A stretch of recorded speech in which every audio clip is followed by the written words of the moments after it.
Hi, this is Tech Dad and welcome to my channel.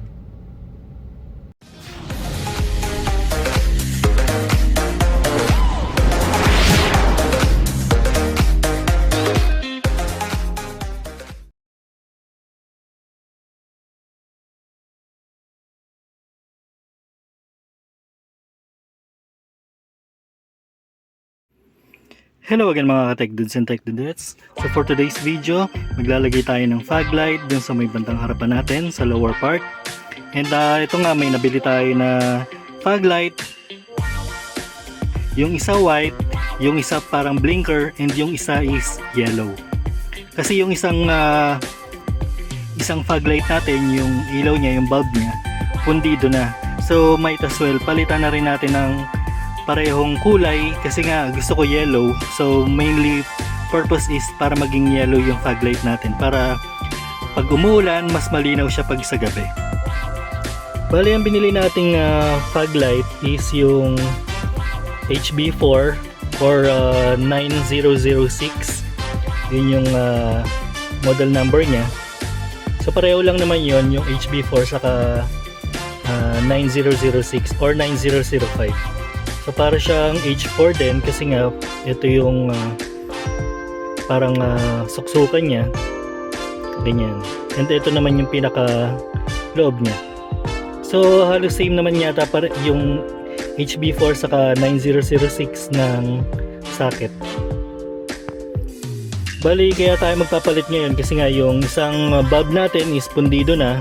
Papalitan ko na lang din yung isang white na fog light, and ito yung ipapalit natin, bali white, blinker, and yellow. So kada off nyo ng fog light nyo, mag-iiba-iba yung kulay nya. Una is white, and then off ulit, blinker, and then yellow. So ganun yung sequence nya. Bali this is rated as 2000 lumens, no? So medyo malakas na rin siya kahit papaano. Okay na rin. Basta madagdagan yung visibility natin lalo pag umuulan, sa gabi, and sa mga ma-foggy na kalsada, no? Kaya magpapalit tayo ngayon. Bali ito yung isa. Nabili ko siya for around 330 pesos. Ilalagay ko na lang sa link box natin kung saan ko siya nabili para matignan nyo rin kung okay siya. Marami naman din siyang review, so kayo na lang bahala.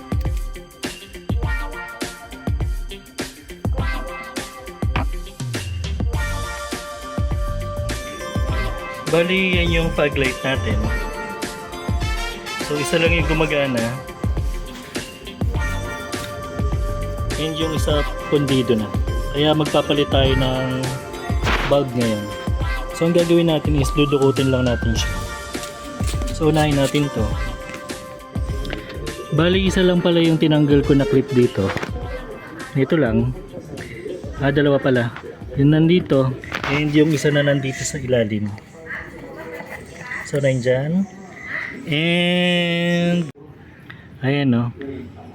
Bali alambre yung nilagay kaya parang ni-retrofit lang siya. So pinutol ko na yan kasi nga para magkasya yung HB4 na fog light natin. Ito kasing isa is walang lock dito. Kaya ni-retrofit na lang nila. Nilagyan ng alambre para mag-lock din sa may fog lamp natin. Bali ito yung isang bulb na tinanggal natin. Bali hindi ko alam kung anong bulb to, no? Wala rin kasi siyang mga lock dito. Kaya ang ginawa, nilagyan na lang ng alambre para mag-lock doon sa may pinaka harness niya.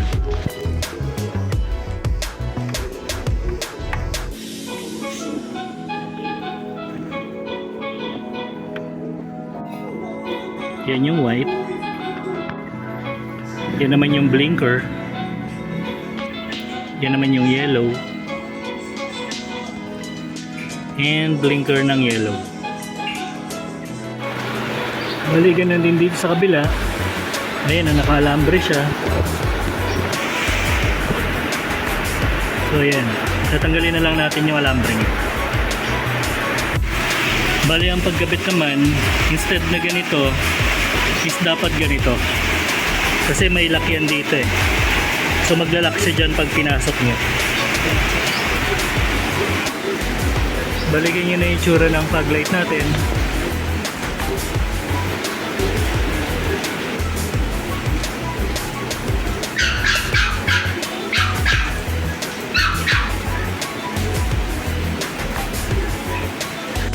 If you like this video, please click like, subscribe, and hit the notification bell para sa mga next DIYs na gagawin natin. Thank you and God bless!